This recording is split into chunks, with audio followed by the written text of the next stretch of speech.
Hello, I'm the Nostalgia Critic guy. Remember it so you don't have to. Well, we've reached the end of the Nostalgia Critic's resume of cinematic crap, so why not end on a high note? Because he's not talented enough to boldly flee.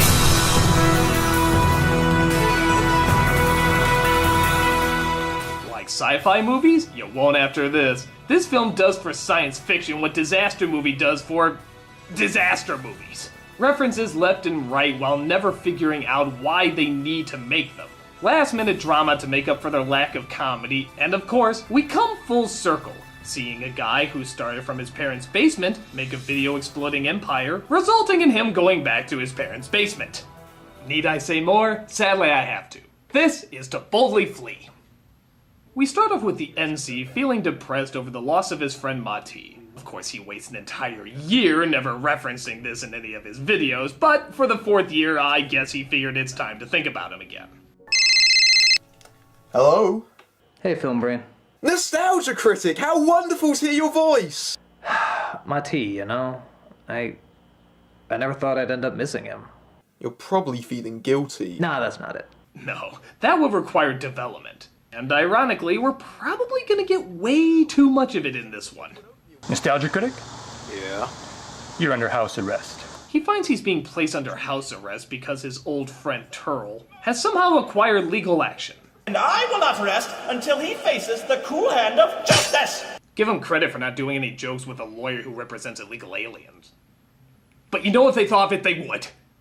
Meanwhile, some of the other Channel Awesome crew hear a sound in space. Their conclusion? It's big.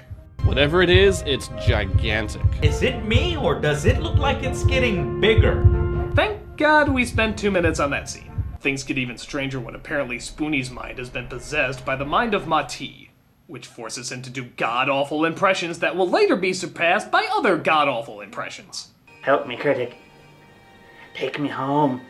Meanwhile, we see Linkara is knocked out by his robot double Mechakara, who keeps him alive simply because if he escapes, he can say Linkara came out of the closet. We see later that the NC is approached by the last angry geek, who apparently freaks him out so bad he scares his glasses right onto him. Why did you leave Marty in that oatmeal can? We cremated him, that usually does the trick. Only his body was dead, Critic. His character survived. So, through the magic of surreal fourth wall jokes, we find out that Mati has left his character in someone's mind. Who could it possibly be? Clearly the answer lies in the people who are no longer on the site. Spoonie, of course! Spoonie has his character! We see Dr. Howard and Dr. Fine try to read Spoonie's mind, only to find out that Mati has truly possessed it. Gee, it's a good thing NC called them and let them know about the footage that they found. Oh wait, he never did that because he's having a seventh heaven moment with the nostalgia chick. Every single time I get one of these dreams, I feel like it's calling me someplace important, someplace where I belong, someplace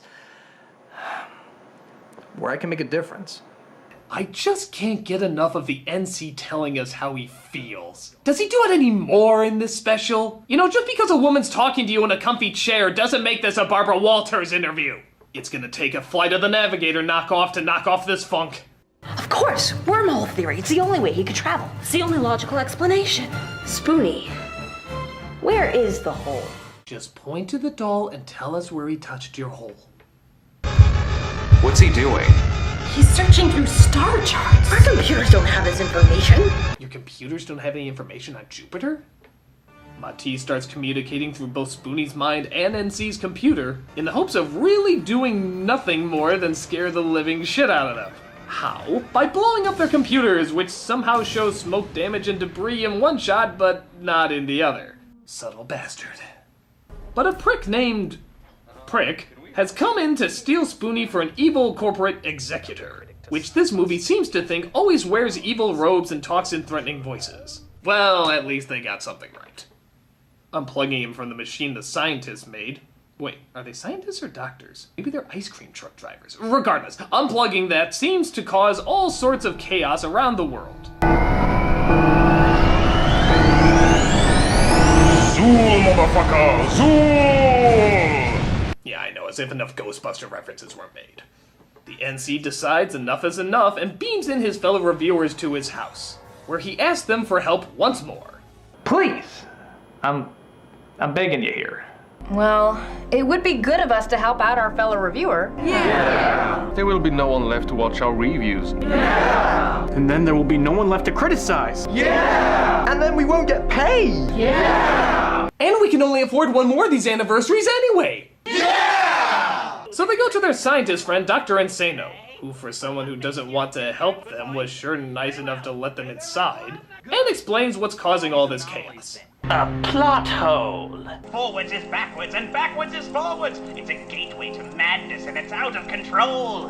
Good God, this is beyond fourth wall jokes. This is like if the fourth wall had a mouse hole and the mouse hole had 4 walls and they had a termite hole and that termite hole had 4 walls. That's the fourth wall we'd be looking through. You know, the 12th wall. So, are there any other questions I can help? Oh, son of a bitch! So they steal what they can from Insano's place and build the NC's house into a spaceship. Think Pixar's Up, only with more homoeroticism. Speaking of man on man, we get a humorous scene where Mickey finds out from Prick that Spoonie is being held on Europa. How does he find this out? I think even Charles Manson would be squeamish to tell you the details. Meanwhile, the Executor sends along General Zod to help Turl with his inability to, well, do anything. Turl? Order your men to transform this vessel into a house. But why? Because these green screen backgrounds cost a lot of money. So, sure enough, they transform the ship into a McMansion. But that doesn't distract from our reviewers doing more mugging. Jesu Otaku somehow gets transformed into Ed, CR somehow gets transformed into Jordy Klops, and Luke and Snop somehow get transformed into Will and Grace. We've got something better. What's that? A family. That's a beautiful thing. I suppose. Snob, promise me something? Yeah? Propose before we get to Jupiter? I don't think I'm being greedy in saying that. But Mechacar can't keep his drill in his pants and starts assimilating the crew, starting with the nostalgia chick. It's about time. Where were you? Counting the approximately 425.62 billion stars that comprise this galaxy. And using that number to calculate the estimated travel time to Jupiter. Now, you might be asking how nobody can pick up on the fact that they're androids, but to be fair, their acting is just about as robotic as everyone else's on the ship.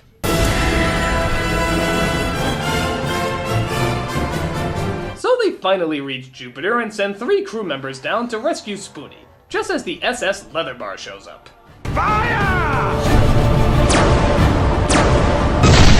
This, of course, puts them in the greatest crisis so far in the movie, asking yourself if they'll ever get their security deposit back. We wish for you to beam aboard this vessel and face the wrath of Zod. And Turl, but mostly Turl. So they threaten the NC that if he doesn't beam aboard, he'll kill his crew members down on the planet. Oh, why would you do that? Oh, that hurts so much. Oh, come on. I think I'll be all right, though.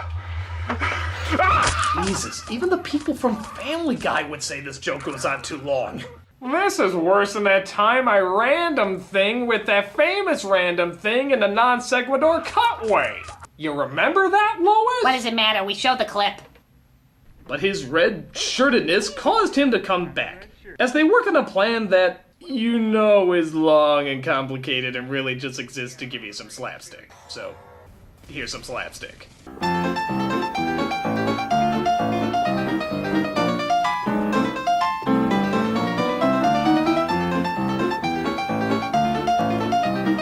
You know, the NC is one of the greatest physical comedians of our time, in that you physically want to hurt him every single time he's on screen. So he's beamed into one area that's not right, beamed into another area that's not right, then he's beamed into another, and another, and another, and another, and another, and I didn't think there was such a thing as beaming fetish, but you know what? I think the NC's got it! Vamonos! In all the commotion, Cinema Snob gets captured and is taken to the Executor, where he's fed the rare delicacy of Thin Mint Girl Scout cookies. Hey, I don't care what anyone says, those things are caviar. But the Executor, or least convincing old man makeup since Prometheus, convinces the Cinema Snob that if he joins his side, he'd be able to transform from his Z-grade movie reviewer to Z-grade movie maker. Think of it, Bradican. Real lights, real equipment, key grips and best buoys. And shoes, Bradican! You'll at last be allowed to wear shoes in your videos! Meanwhile, Mechacar turns Todd into a threatening machine of cardboard and plastic, but unfortunately the crew is too busy seeing the machine that CR and JO created, which seems to have the power to see into Spoonie's mind.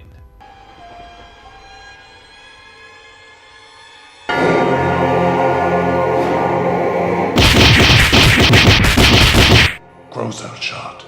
Wins. Normality. Fucking hell! Okay, seriously. This may be the first time a film series gets a sexual harassment case from a guy. There is more man skin in this movie than Leatherface's wardrobe. Either somebody come out of the closet or double bolt that closet so we don't have to look at it. They finally come across Mati, or at least the 2 to 3 actors playing Mati, as he tells Film Brain that he's collided with the hole, which is spreading all the chaos, and that the only way to stop it is to force the NC to go in. Bring him to the hole, and all will be revealed. And if that doesn't work, I definitely have a hole the NC can climb into. The Executor continues to lure the snob, but the less angry geek tries to break in and save him.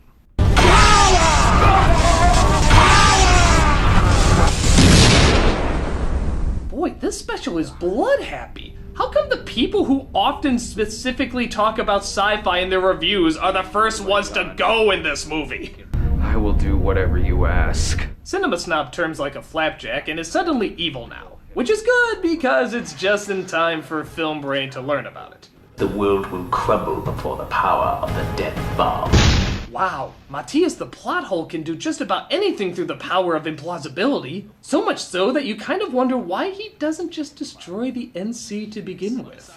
I mean, yeah, we hear later he wants the end of the world to happen by the NC's hand, but dude, if the NC destroys everything, who are you gonna gloat that to? What, you think a few seconds before the NC destroys everything, you're like, NC did it, haha! Rock solid plan there. But the crew has been knocked out by Team Inspector Gadget, and it's up to Obscurus Lupa and more man-whoring to save the day. Todd, if you fight back, I'll go out on a date with you! Really? So that's what was needed to snap Todd out of it, the possibility of sex. Though, given the nipple count in this movie, I doubt it's gonna be from any lady anytime soon.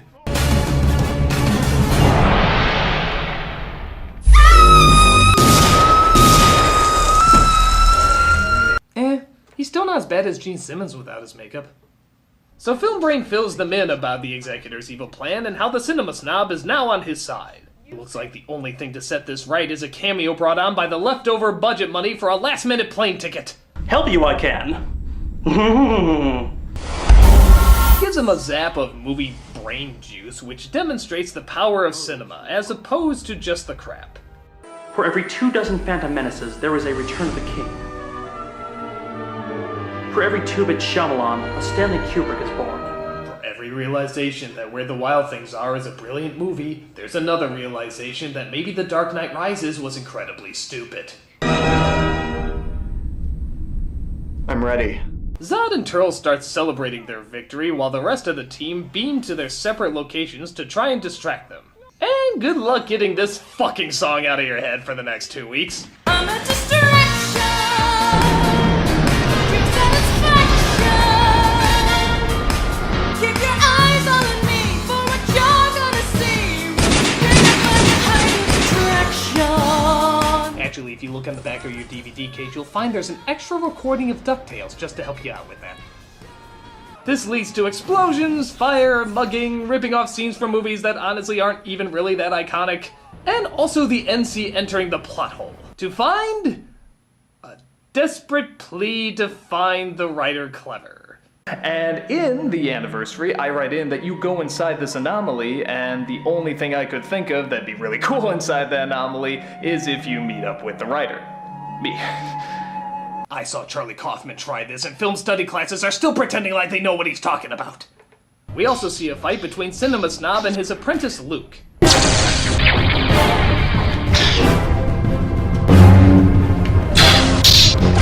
Sweet, thank God the actor playing Snob isn't claustrophobic or anything. Oh wait, he is. Well, we just found one person suffering more through this movie than me. I'm a critic, an artist, like my father before me. Your father was just an improv comedian on Canadian television. And whose line is it anyway? That wasn't exactly Citizen Kane, kid. Holy smokes! Luke's father is Wayne Brady? Actually I can see it. But Cinema Snob is desperate to be in at least one original scene and brings this one to a close. Ah!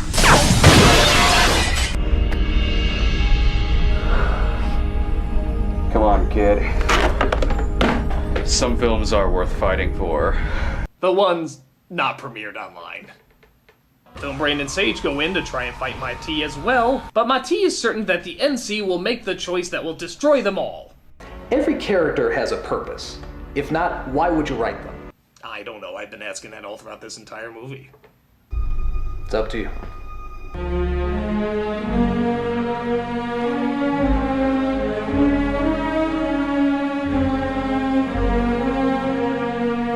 Oh yeah, who needs action, adventure, and space travel when you have suburbia? Pfft, this is where it's at.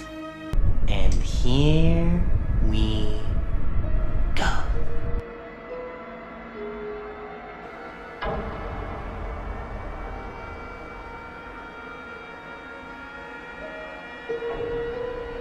You must believe, boy. You must believe. It was probably just as phony anyway. Yeah, if you watch the ratings for Glee, you're probably right.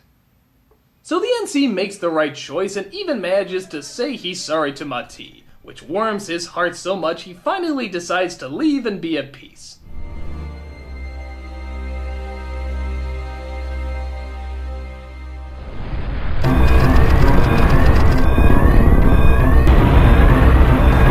But because this movie wants to top Return of the King for most unnecessary endings, the plot hole becomes unstable and is going to destroy everything. There's only one thing to do. Send in the cameos! Yes, yes, look at those cameos! Look at them bloom! There's more cameos here than all the Muppet movies put together! Even that strange one made by Sarah Silverman, that was weird. What'd you have to do with the Muppets? So as the plot hole gets bigger, both literally and metaphorically, the critics watch as their doom comes closer. I guess this is it. Hey, remember your first review? Mine was Equilibrium. That wasn't smart. No, the fanbase absolutely hated it. I liked it. I don't even remember my first review. I just remember being really angry and loving every minute of it. Oh yeah, I'm totally convinced they're not gonna make it. Channel Awesome just fired all of them in one swoop, just for shits and giggles, and yet they still showed up to shoot their finales at the same time. Onward, poorly deceiving soldiers. Of course they don't die, but the NC does manage to merge with the whole in order to keep it stable, thus sacrificing his life. Ish. I don't know. Can't we find the most annoying character possible to explain this better? I can answer that one. Right on cue. The plot hole created havoc because we used to live in a universe that made sense. Yeah, but now that the whole is the universe, there is no conflict. Well, Crazy's the new normal. Ever... well, there'll always be inconsistencies, but the little surprises that make life worth living. Your movie's just begun. Yeah, but... just like all of ours. So make it a good one. A wizard did it. Bring on the booze. So everyone parties like... oh, I don't know, they just survived the end of the world. All of them seeming to be pretty okay with the fact that the NC isn't around anymore. In fact, I dare even say they've totally forgotten about him. But it's okay. I'm sure he has a conversation with the talking parrot head, opens up his umbrella, and flies away into the sky once more. Or screw it, let's just rip off a different movie. I am the Nostalgia Critic. That was to boldly flee, and what a shock, it made me want to boldly flee. These movies are stupid, cheesy, obviously low budget, and it's fairly clear it's just a chance for the Nostalgia Cricket to try and grow his ego every single time he's on screen. Hey, you know what you should really start growing? A hairline, or your ability to stop parading your probable homosexuality. These films were a giant friggin' waste. But I guess I can't be too angry. I mean, after all, this is coming from a guy who's very similar to me. Actually, I dare even say eerily similar. Scarily similar, even. Scarily, eerily similar.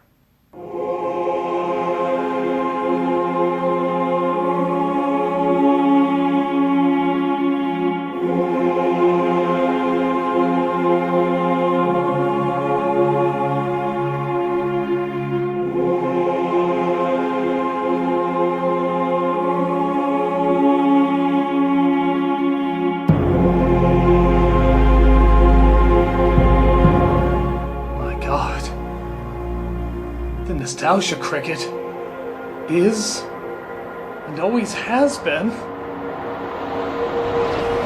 Bayless! Well, that'll be a fun thing for Obscure Saloopa to figure out. I'm the Nostalgia Cricket. I remember it, so you don't have to.